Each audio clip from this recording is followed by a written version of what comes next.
asalaamaaleykum waa Sénégal waa Thiès maa ngi nuyu ñëpp di leen sant di leen nuyu seen tur ak seen sant di gërëm ñëpp di leen wax na nag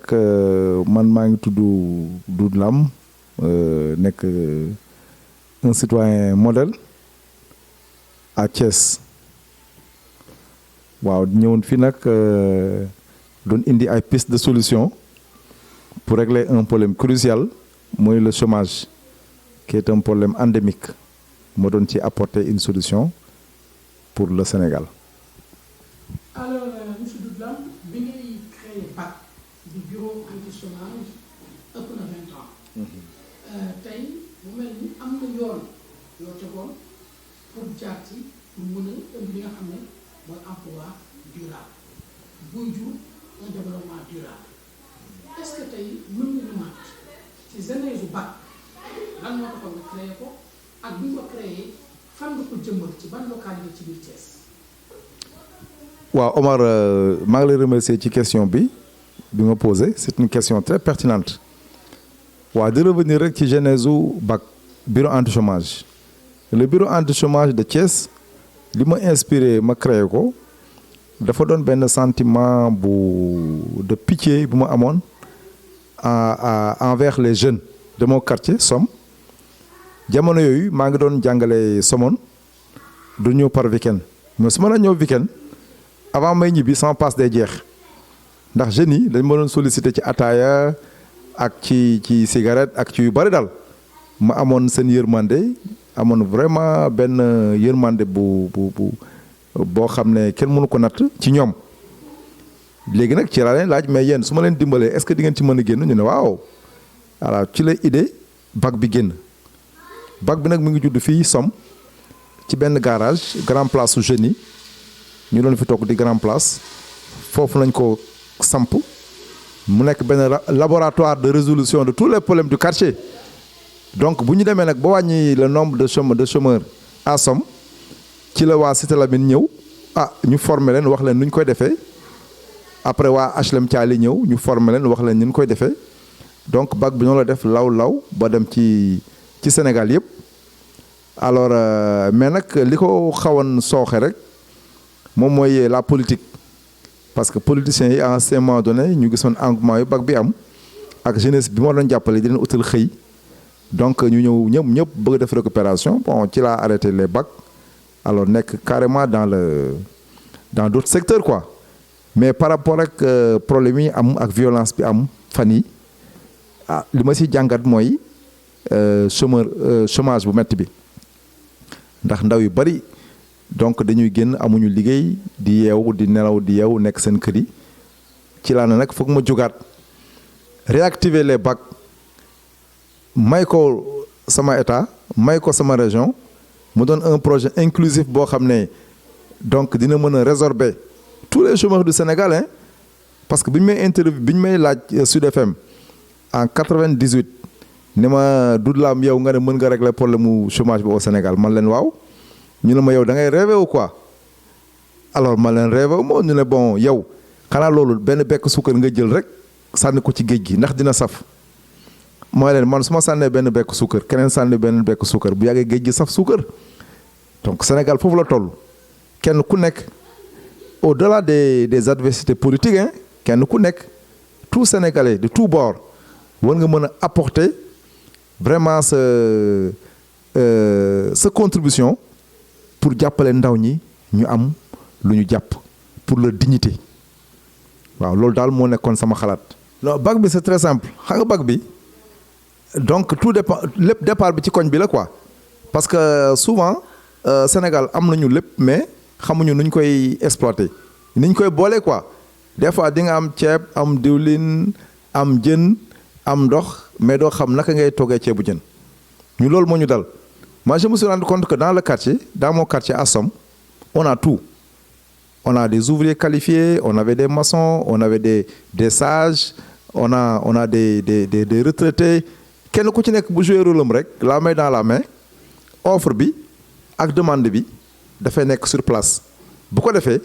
li daan génn di yàqu dafay dellu ci quartier bi doon xaalis. Par exemple bu ñu jëlee par exemple l'exemple des ordures mbalit mi dañ doon jàngal jigéen ñi tri ñu gis ne li génn ci kër yi di dem c'est de l'argent ñu ne léegi jigéen ñi dañuy jàngal tri ku ci nekk ñu jox la 3 bacs à ordures vert jaune rouge le matin lundi matin nga génnee bac à ordures bi nga xam ne c'est les produits biodégradables mercredi ferraille bi vendredi matière plastique bi koñ bi nag am benn centre de stockage bu mag boo xam ne fa nañu dajale produit biodégradable bi mu doon engrais ñu defar ko ci kër yi pour les verdures matière plastique bi ñu jaay ko mu doon xaalis ñu jëndalaat leen ci ay balai ferraille bi ñu jaay ko mu doon xaalis ñu jëndalaat ci ay bac à ordures ana mbalit mi demul jigéen ñi am nañu xaalis wala amuñu xaalis am nañu xaalis donc c'est le même système tabaski deri doon yàqu ñu koy sànni dañ koy dajale ci benn kër goo xam ne kenn utilisé wu ko les terrains vagues dans les quartiers yana clôturé fa nañ ko doon defar jeunes yi jaay ko am dara pour la sécurité les anciens militaires on les prend ñoom ñooy surveiller koñ bi donc la jeunesse peut assurer la sécurité du quartier la jeunesse peut assurer le nettoyage la transformation des produits biodégradables en engrais la jeunesse peut assurer aussi la vente de ferraille et la vente de matières plastiques dans le quartier encadré par les retraités les sages et supervisé par des superviseurs yoo xam ne déjà ñoo ngi ko doon jouer feneen mën ko jouer seen koñ c'est inclusif waaw xam nga bac bi moom li mu demandé ci matériel sa bariwul moo tax ñun soxloo ñu bac bi soxlul financement extérieur financement bi mi ngi jóge ci communauté bi donc benn table la soxla en bois ou fer ak benn chaise ak ñetti registre ak benn garage foo xam ne table bi mën na fa xaj plus tard benn ordinateur. Très bien Lam wax nga ni bac di fonctionner ak bac soxla yenn financement yi est-ce que concrètement mën nañu wax bac bi nga ko dooree ak yan kii la def yan jéego la bac def yoo xamante ne tey tax na ngeen ne tey yéen ci développement durable. waaw le bac a créé beaucoup d'emplois à Thiès et à travers le Sénégal parce que système de parrainage nañu def pour les diplômés yow da ngay nekk ministère de l'intérieur wala ministère des finances wala ministère de l'agriculture ñu gis ne am na appel d'offres ci koñ bi nga dëkk tu informes le bac recensé tous les jeunes yi nga xam ne ils ont le profil ñu envoyé leen jël ci keesu bac bi jox leen passe parce que des fois jeunes yi seen problème du ñu am sax passe pour se déplacer defi concours yi donc des fois du ñu am crédit et le bac les accompagne dans ce sens-là mais ñi ci ëpp nag ci jeunes yi jeunes sans emploi yi mooy jeunes yi nga xam ne amuñu métier jànguñu donc ces catégories de jeunes là on les forme dans le quartier dañu recenser les ateliers du quartier seeni frères nañu kenn ku ci nekk jël une dizaine ñu former leen dans un métier parce que nit ki foog nga am métier pour nga mën a am xëy mais soo amul métier doo mën a am xëy moo tax ñun on met l'accent sur la formation. La solution rapide c'est l'auto-emploi la solution rapide c'est l'entrepreneuriat il faut que chaque jeune soit un capitaine d'entreprise un capitaine d'industrie. L'État peut accompagner, l'État peut jouer le rôle de régulateur. Mais c'est à nous, Sénégalais, chaque Sénégalais doit mettre dans sa tête que moi, je peux créer un emploi ou deux. Au lieu d'être employeur, dans sa tête, il se met dans sa tête que moi, je peux employer d'autres Sénégalais. Par contre, la plupart des intellectuels, ñoom dañuy dem ñu leen di fay weer ñu toog quelque part pour avoir un avenir radieux. Alors que c'est pas ça. Chaque Sénégalais doit être un capitaine d'entreprise. Si chaque Sénégalais, nous sommes 16 millions, si les 16 millions créent des entreprises, mais la demande l'offre sera supérieure à la demande. Mais si 1 million de Sénégalais, ñoom ñooy doon des capitaines d'industrie, ñi ci des nekk des demandeurs, ça pose problème. Donc il faut changer de paradigme, il faut changer de mentalité. Très bien. Là, en tant qu'acteur de développement, yan secteur nga ciblé ni su ci état bi defoon loxoom. accéléré avec le bac dina am un résultat clair. non c'est-à-dire xam nga y a 3 besoins les plus élémentaires pour tout homme: le manger, le vêtir et le coucher. Et pour le manger, c'est l'agriculture. Mon premier besoin vital, il faut que nous dem vers l'agriculture. Organiser des caravanes agricoles, mais accompagner avec une motivation. C'est-à-dire, tout jeune qui accepte de se lancer dans l'agriculture à l'intérieur du pays, digamos non seulement un diplôme de reconnaissance citoyenne, mais ton nom sera inscrit dans les agendas historiques du pays. Faut dem ñu def fa ndox def fa solaire motiver la nga dem chef religieux yi jiite ko politique yi topp ci ndaw yi topp ci comme niñ ko defee ci daayira yi que mais Chine moo ëpp Sénégal Mao lu mu doon wax une bouche deux mains mais au Sénégal c'est 50 bouches deux mains benn nit mooy dundal 50 personnes loolu nañu war a njëkk a régler la dépendance. Si nous réglons la dépendance et que chaque Sénégalais soit autonome à telle enseigne qu'il peut nourrir sa bouche avec ses 2 mains, c'est le premier frein que si nous dindee rek li ci des day ñëw chaîne la chaîne la parce que balaa nga wax naam ne fa da ngay lekk ba suur soog a mën a dox uti liggéey mais boo lekkul na ngay doxee uti liggéey. Donc l'agriculture mooy premier secteur. Deuxième secteur l'artisanat, c'est-à-dire ñu jël nos mains comme outil de travail. Waaw gis nga l'artisanat, c'est-à-dire le travail manuel. Xam nga ñun dañoo jóge ba si àgg rek tëb jóge travail manuel bëgg a dem intégrer les nouvelles technologies de la communication mooy les TIC. Man contre ma ñu adapter le développement contre ma ko mais développement dafa am ay étapes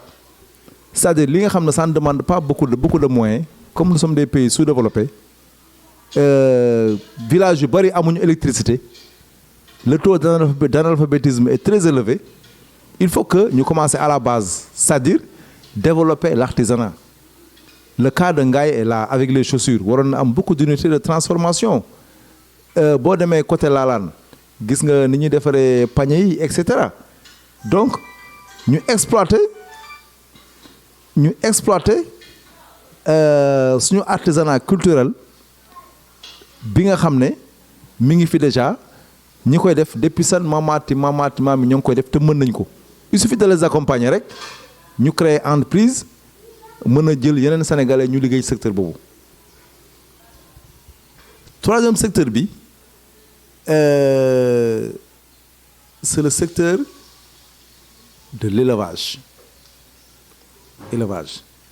parce que Sénégal kër goo dugg ñoo ngi yar kër goo dugg ñoo ngi yar bu ñu yarul ay ginaar ñu ngi yar ay xar wala ay nag secteur boobu aussi je crois que ça peut résorber beaucoup et puis jeunes yaa ngi ko def ndax boo seetee volaille bi jeunes yu bëri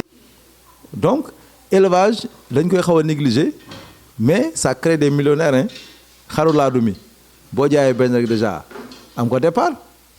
mais mën nga commencer ginaar jaay ginaar yëpp jënd xar jaay xar yëpp jënd nag et cetera foofu tamit y a une chaîne de valeur que les jeunes peuvent développer avec départ 0 moyen. waaw le BTP mooy secteur bi nga xam ne man sax dugg naa ci parce que dama gis ne BTP dafay engranger énormément d'emplois pour les jeunes ci étude de sol bi maçonnerie bi ñi defar briques yi ñi defar bornes yi les charpentiers les ferrailleurs électriciens yi tous les corps de métier sont intégrés dans le BTP.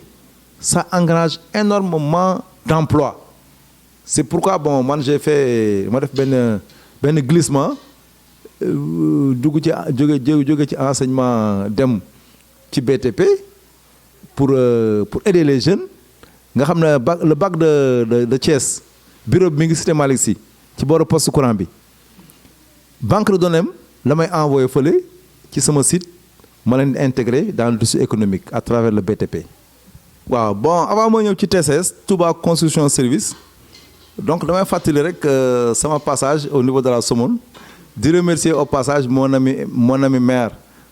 Boucar Sadji nga xam ne on a eu à faire beaucoup de campagne donc pour mu nekk maire di saluer jabaram Mati tudde naa ko doom mooy sama njëkk jabar donc Somone fait partie de ma vie parce que j'ai fait 10 ans là-bas def naa fa organisation yu bare jamono yooyu bi nga xam ne moo ci gënoon fës nag mooy bi ma def avec Lamine Faye alliance panafricaniste et mon ami Doudou Niagne Diop qui est un acteur touristique alors ñu organiser foon benn panel bu mag sur les idéologies au Sénégal la paix le dialogue des partis quoi donc loolu maa ngi ko defoon à la Somone yàgg na trop donc loolu aussi day wane ne man je fais partie des champions de ce pays-là waaw que Sénégalais reconnaître ko ou pas man je suis un champion mooy lan mooy un développeur mooy lan mooy quelqu'un boo xam ne foo ko yóbbu il fait la même chose rek c'est comme un fourmi waaw kooku dafay créer ay day am initiative boo demee aux États-Unis les champions on les protège et on les met dans de bonnes conditions parce que ñoom dañuy créer pour l'humanité et en général les champions sont combattus par leur pays, par leur région, par leur village, par leur famille, etc. Mais c'est des cas rares et ils ont un don de Dieu. Ils ont un don de Dieu. Rien ne peut les empêcher d'être social, d'aider la communauté et de réussir des projets. Voilà, et de garder le titre de champion. Et leader en même temps. Donc, loolu moo tax bi ma duggee ci BTP yàlla defal ma sutura ma créé benn société tuddee ko Touba Conscience Service parce que je suis mouride te gis naa ne cette communauté là c'est des travailleurs il y a pas de chômeurs là-bas tout le monde travaille boo demee Amérique dem Allemagne dem fépp dañ fay wane seen xarañ ci wàllu liggéey donc ñëpp reconnaître nañ ci communauté boobu ay liggéeykat nañu waaw les bool suñu mbokk bool yi les mourides ci wàllu agriculture aussi kenn dàqu leen a bay xeebuñu dara te jànguñu école mais dañoo gëm seen bopp mooy première étape pour nga nekk champion gëm sa bopp parce que boo gëmul sa bopp kenn du la gëm te il faut que nit ki gëm boppam pour moo mën a nekk un champion donc secteur BTP bi nag vraiment bi ma ko taxawalee à Thiès ci benn site bu 13 hectares boo xam ne y avait rien kenn fekkuma fa ma ñefe ba léegi ba ñëpp ñëw léegi di ma fekk si foofu gis naa ne seul le travail paye waaw seul le travail paye di wane ne aussi économie ak social ñoo ànd man je suis un partisan de l'économie solidaire ndax sama entreprise boo seetee je suis pas un capitaliste à 100% j'ai une entreprise solidaire et sociale ndax site boobu c'est pas seulement le foncier avec intérêt jaay non récemment inauguré naa centre commercial bi inauguré naa daara ji avec Sëñ Abdoulaye doomu Sëñ Moustapha Saliou pose première pierre bi def naa pose première pierre u infrastructure communauté de base yooyu léegi dans une semaine espace vert yi fa nekk dinaa ko defar ba nga xam ne mooy remplacer hôpitaux yi parce que cité bi dama bëgg mu doon cité boo xam ne où il fait bon vivre cité boo xam ne dañ fay jaamu yàlla cité écologique nga xam ne du ñu def lépp béton verdure bi day dominer bu baax avec la brise venant de Notto Gouye Diama quoi donc di invité nag sénégalais yëpp ñu inspiré wu ci man gis na ñun bariwuñu dans ce pays là nañu fonk suñu réew développer suñu réew ci jàmm jàppalante bu ñu jàppalante rek chômage bi dañ fi dans ce pays là yéenante voilà merci Omar xam nga man bëgguma sax di wax di def di wax mais comme Thiès moom nee nañu nit ki kenn mënu fàtt ay noppam ak ay bëtam ci lu baax te l'islam nee na aussi lu baax dañ ko war a di rafetlu di ko wax mu fës pour encourager ñi nga xam ne duñ ko def waaw li nga wax dëgg la école Ibrahima Jacques Gueye moom sama école la ndax c'est l'école de mon quartier bi ma gisee abri provisoire bi foofu sama yaram dafa daw ma yëkkati ciment bari may leen ma gis nañu coupé ndox mi ma fay ko ba récemment avant-hier amoon sax ay inspecteurs auditeurs yu jógoon ministère doon évaluer benn programme bu ñuy wax PACEP bi ñu ñëwee ma ne leen programme bi da baax na waaye nag fi ngeen koy évaluer amul courant ñu ne ma leen waaw 4 ans amul courant te programme boobu ma ne leen dafa laaj technologie ndax boo doon jàngale tey ordinateur informatique et cetera foo koy branché ça veut dire que échec